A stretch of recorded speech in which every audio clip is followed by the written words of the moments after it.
This is Orson Welles, speaking from London.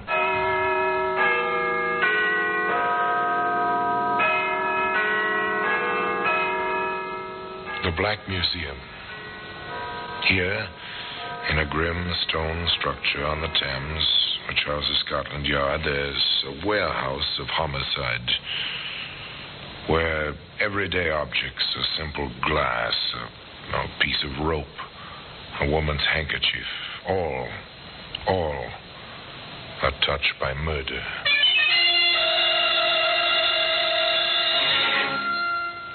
You take this iron bar. It's a familiar object. The handle of a jack. If you own a car, you have a jack handle. Maybe you've used it, but never, I trust, like this. Gracie, quick, give me the jack handle. Here, let me go. What do you want? No, don't hit me. Don't.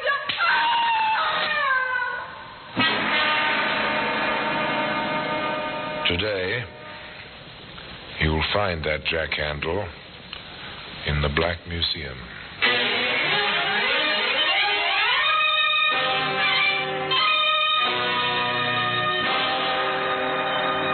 From the annals of the Criminal Investigation Department of the London Police, we bring you the dramatic stories of the crimes recorded by the objects in Scotland Yard's Gallery of Death, the Black Museum.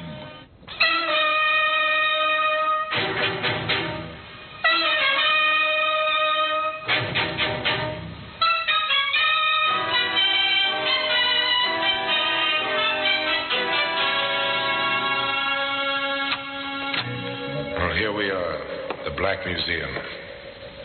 A few yards from here, the Thames laps at the riverside of Scotland Yard. But you never know it in here.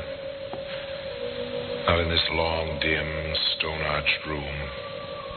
It's a kind of Mecca, a goal to be reached by students of crime and criminology the whole world over.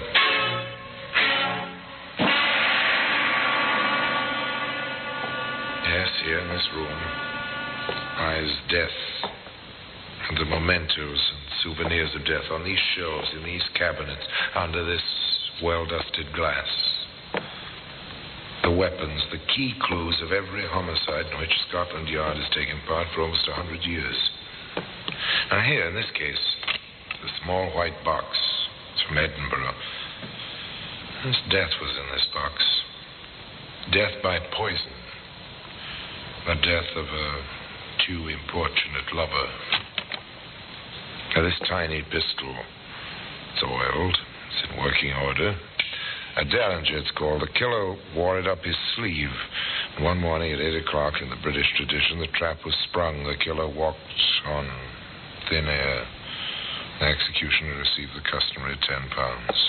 Now, here's something more familiar. A jack handle. It's intriguing. Once, according to the case book, yes, that's the story, a tale which begins innocently enough when London lived in the blackout, and many American men found their after-dark amusement in tiny, hole-in-the-wall cafes. Think of me always, though we're far apart. Keep a tender memory within. Well, look around. Small tables crowded together, not much light. Pretty stuffy. The blackout curtains, the double blackout door don't help the ventilation much. The girl singing is pretty in a tawdry sort of way, provocative in the manner of a cheap pin-up, but the two young men in the American uniforms don't seem to mind. How's about it, Tom? Not bad for a dive? Not too bad. 5 will get you 10. It's out of bounds. Yeah, not yet, son. Just opened. The MPs haven't cased the joint yet. Oh, good deal. Oh, nothing to worry about, kid. Well, who's worried? What can they do? 6 months in the stockade, maybe? That's okay with me. Apparently, at least one of these gentlemen is over the hill. Now, their interest has shifted, and quite naturally, of course. You think she has to sing for a living? It can't be much of a living. She's not too bad. Maybe she dates. You wouldn't know what to do about it if she does. Says who? That says me. What were you stateside, anyway? A parson's son or a school teacher? I worked in a bank. So what? I got along. I did all right. Hiding in the army? Hiding in the... Oh, maybe. Could be. I get it. Still water runs deep and all that stuff. Now, look, Teddy. What you don't know won't hurt you, see? Does that apply to Gracie? Gracie? You mean the babe? Well, who else? Grace Harwell, the London thrush, who don't sing half as good as she looks. You know her? Well, I met her a couple of times. You want to knock down? Well, why not? Now? Well, sure. Gracie, let's see your speed, son. You got a ringside seat. Well, pity. The Yank who thought he'd take Soho single-handed. Sit down, Gracie. What'll you have? My regular. Who's your friend? Oh, meet Private Tom Bennett, Gracie Harwell. Hi. Hello, soldier. Let me get your drink, Gracie. Faster that way. Hey, what about your ringside seat? I'll be back in time. That fast you can't work. Grace, Yes? how would you like to help me win a bet? Well, this is a new approach. Good. Now, look, all I need to win is a date with you, see, for tomorrow night. Well, how about it? After the show? You on furlough? Maybe. Maybe not. I'll be in town tomorrow night. Got a car with petrol? No, but I will have. You say that like you meant it. I will have a car and gas. When and where? Well, I'm not saying for sure, but be outside at 1 o'clock in the morning. You may win your bet.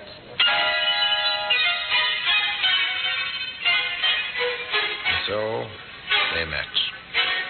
That was the beginning. Next morning, Tom was at the appointed place, complete with jeep and fuel. Hi, Gracie. Hello, soldier. Come on, climb aboard.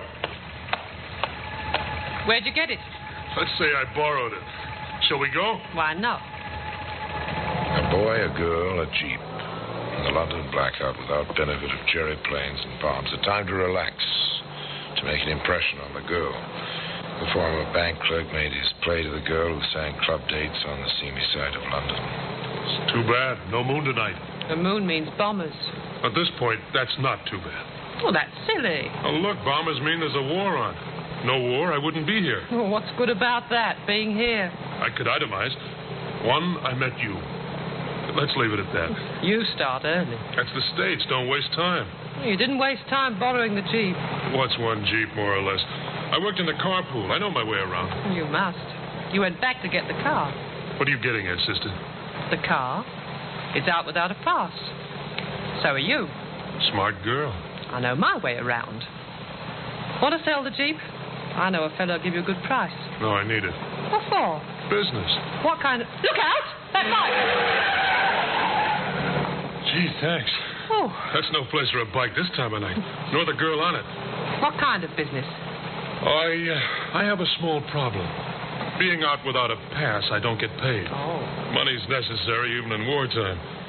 I had my ways back in L.A., Los Angeles to you. But I need a car. You get it, Gracie?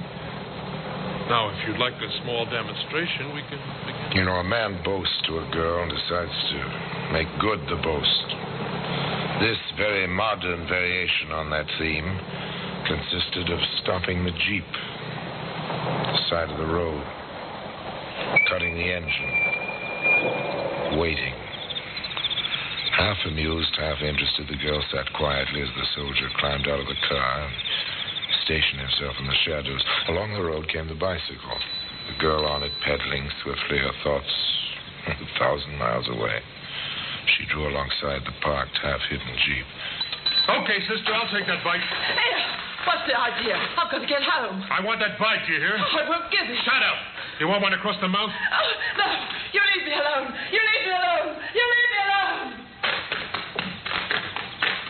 How was that, Gracie? And she left her bag. There ought to be enough left in it for a couple of beers. So that's the way you do it in L.A. Yeah.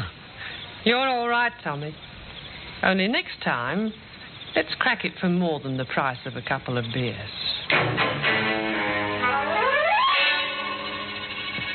Next time was the next evening, but early, before the bars closed. Gracie, the pin-up, said, I won't go to work tomorrow night, and I know a spot off by itself. With a Jeep, we can get away fast, like you did it in L.A. And they drove up to the spot, a small pub on a side road, and Gracie said, Let's get to it, Tommy. They've got customers. That means money in the till. but Tommy hesitated, and he said, Too many. Scared? Oh, why take chances? There might even be a cop in there. Maybe later. You promised. You said I'd be the lookout while you went in and collected. Maybe later, not now. Well, let's do something, Tom. We'll find something. You want a thrill, we'll find something. They drove away. A well-lighted, well-populated pub was not to Tom's liking. He preferred the dark roads, the byways, the lone victims.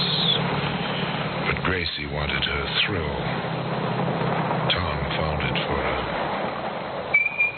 Hop in, miss. Oh, it is really awfully nice of you. But, Tom... You wanted a thrill, baby. Well, you'll get it. Where are you headed, miss? Well, out to Kingston, if it's on your way. Yeah, it's on our way. You all set? Let's go. Two girls and a boy racing along the unlighted road toward Kingston. Not much conversation. There never is, with a hitchhiker in the car. Tom drove. Gracie waited. River flowed close to the highway. Black glass. Silent in the starlight.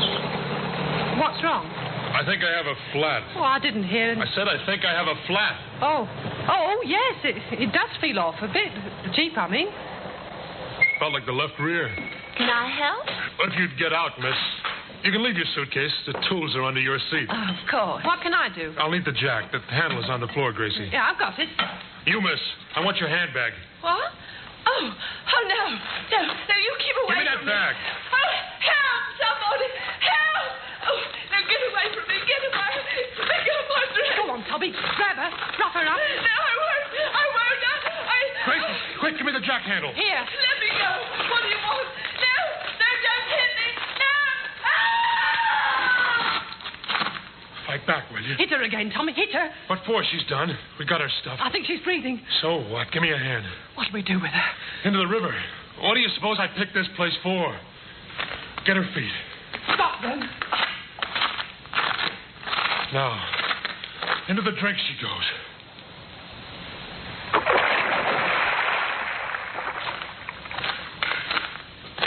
Oh, Tom. Well, did you get a thrill out of that, baby? That's the way we do it in L.A. Knock them over and dump them someplace where they won't be found. Okay, let's get going, Gracie. We got places to go and things to do tonight. Nice, clean fun. The end of that night's work was a jack handle. A jack handle. It lies today in the Black Museum. In just a moment, we will continue with The Black Museum, starring Orson Welles.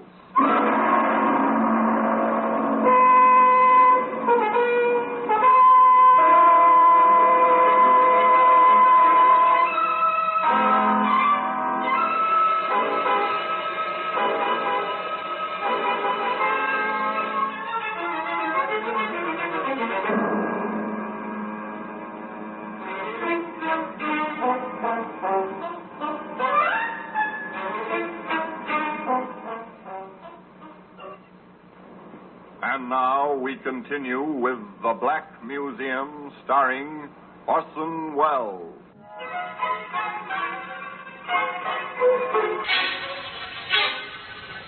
It was to be some time before the jack handle came to rest in the Black Museum. A trail of blood and misadventure was yet to be blazed through wartime London. Tom and Grace were amateurs at crime like this, but they knew enough to cover their tracks. They ditched the Jeep, parking it in a rubbed street. They took cover during daylight, but night and the blackout were their cloak as they prowled for further victims.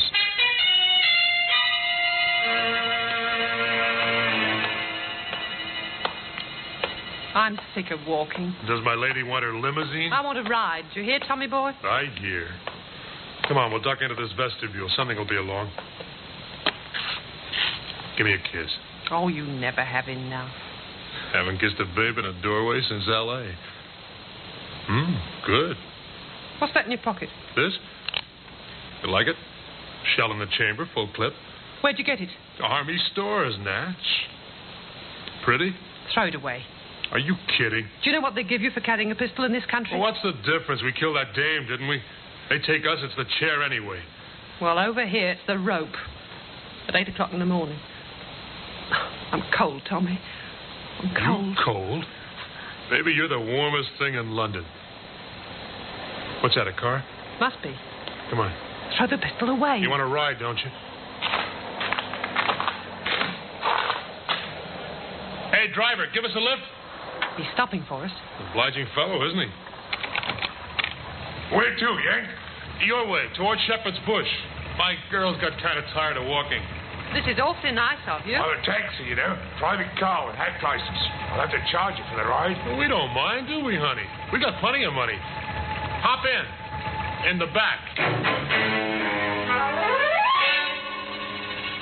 Private car with hack license. Driver James Carter. Direction east. Through the blackouts. The blue, shaded headlights barely glowing in the gloom. After a little distance. Driver, we changed our minds. How much would it cost me to go a little way further? Out as far as Shepherd's Bush. Driver Carter obliged. It was his job. Pick up passengers, deliver them through the blackout wherever they wanted to go for a price. A living of sorts. Driver Carter thought of it as a living. It's plenty deserted out here. The Jerrys did a thorough job out this way. It's near the docks, isn't it? I suppose so. It's a good place. Perfect. You think he's got any money? All right, driver, stop here. Yes, sir. Nothing here but the rubble. You heard me. Stop. You know what this is?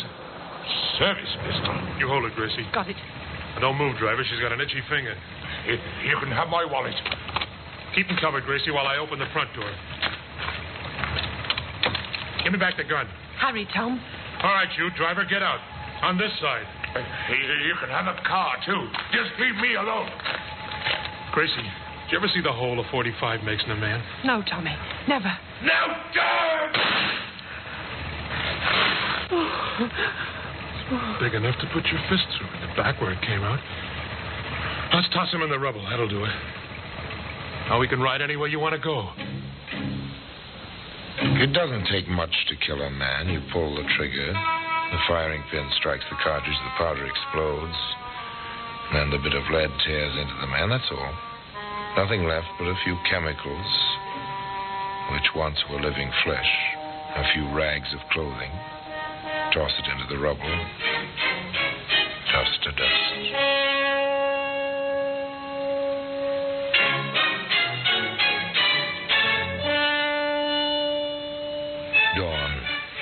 Dawn comes to the warring city.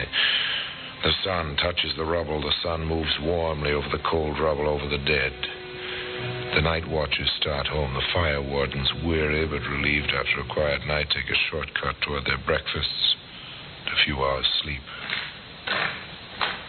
Margie. Hey, what's that? Body, seems like. This area was cleared out months ago. He's fresh, that one. Let's have a look, shall we? They had their look. It wasn't pleasant. Shot through the chest. Stay here. I'll find a call box. The fire warden placed his call. He rang straight through to Scotland Yard. A short while later, a man picked up the telephone on his desk. Inside the Greystone building on the Thames. Inspector Mason here. Sergeant Davis, sir. Go ahead, Sergeant. The body found in the East End, sir, shot to death. Large caliber from the size of the wound. Probably a service pistol.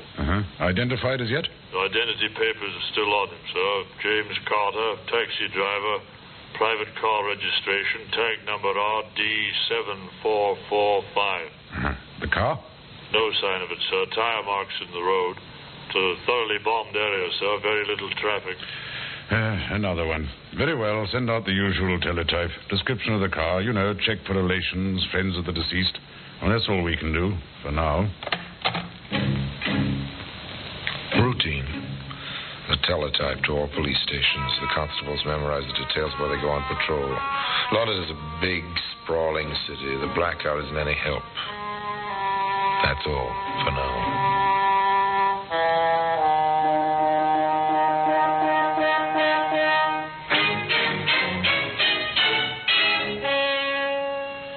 But the wheels have begun to turn. Routine, inexorable, never-ending. And so, another telephone call. Constable Gray, Inspector. Yes? Ladbroke Station. I believe I have the car that was posted this morning. Uh-huh. RD7445. Black sedan. It's parked in Bush Mews. Yeah? That's a dead end, sir. It's facing out. Oh, very good, Gray. Stand by. We'll be along shortly. A sharp-eyed constable on the blackout the parked car. Routine. Inexorable. Inevitable. Cut your engine, Sergeant. This'll do it. Yes, sir. Usual routine. If there's an attempt to drive out, turn on your headlights. The driver will be blinded. Very good, sir. Gray. Constable Gray. Yes, sir. Inspector Mason, CID. Anything yet? No, sir, not yet. There's a pinhole in the blackout curtain, second-story window of the house behind the car. There was a light up there. Mm-hmm. Nothing now. It went out a moment ago, sir. Right, take post behind the car, Gray. Accost anyone who approaches it. The area's covered. There'll be no escape. Yes, sir. The constable's footsteps fade and stop. Silence. Darkness. The trap is set. They wait. No movement, no sound. Not even the glow of a cigarette. Just darker shadows in the darkness. In the depths of the little mews, a door opens and closes. Footsteps briefly. 2 pairs of footsteps. A car door opens. Then Constable Gray calls out, Don't start the engine there. You're under arrest. Sergeant! Your lights! Tommy, the coppers! They got us boxed. Gray! You won't take me. Hold him, Gray! Got him, son. You got nothing on me. Never mind that. It's my duty to inform you that you're under arrest. You'll be charged with murder. And I warn you that anything you say will be taken down in writing and may be used in evidence. You can't prove anything. Run the rule on him, Constable. Yes, sir. This, sir. Service pistol. Oh, good enough. Take them along. All right, you two. Don't touch me. I'll go along. He made me go with him. He threatened me with a pistol. He made me go along.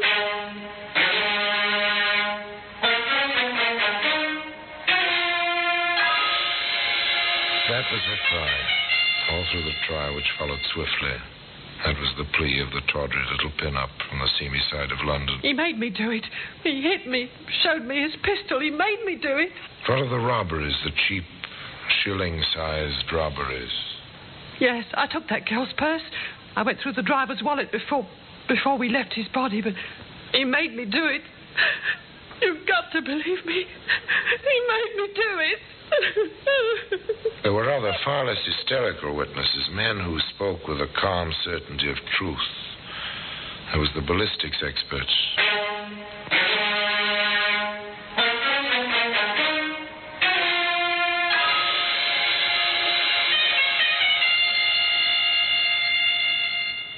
There is absolutely no doubt. The bullet which killed James Carter, the driver of that hired car, was found in the flooring of the car. We have compared it with test bullets fired from the pistol found on the accused. The rifling marks are identical. The death bullet was fired from that pistol.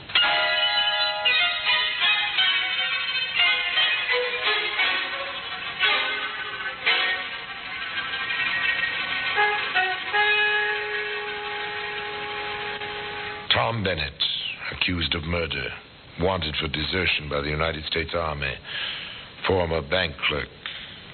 He played his role defiantly. I tell you, she's framing me. This whole deal was her idea. You should have seen the bang she got when she watched what was going on. Now she's trying to pass the buck to me. And with customary thoroughness, Scotland Yard turned up a surprise witness. Yes, those are the two. She gave him the jack handle and he hit me with it. They threw me in the river. The lorry driver found me. I know them anywhere. He made me go along. He made me. I'll prove it. I'll show you where we left the Jeep. The jack handle's still in it.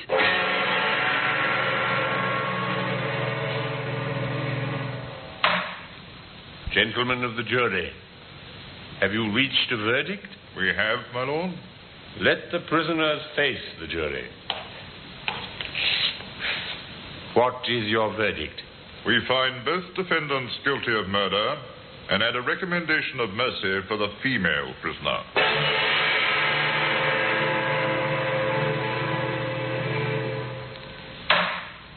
Oh, yes, juries behave somewhat strangely at times. This one was impressed with a plea of compulsion, but not Quite enough, it seems, to acquit Grace Harwell. Thus, it came about in due course that the judge pronounced the sentence.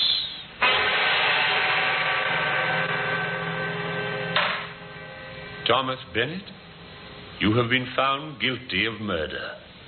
The sentence of the court is that you be hanged by the neck until you are dead. And then may the Lord have mercy on your soul.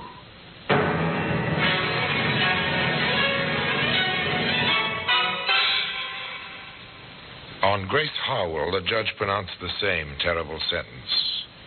But the jury's recommendation for mercy led the Home Secretary to commute this to penal servitude for life. A lifetime for Grace Harwell to remember. He made me go along. He made me go along. No jack handle.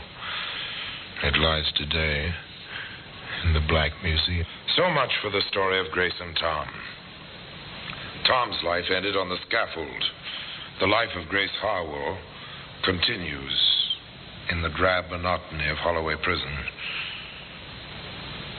The service pistol, of course, and the jack handle remain in their places, their special places of honor, on a shelf in that curious room which is known in Scotland Yard as the Black Museum.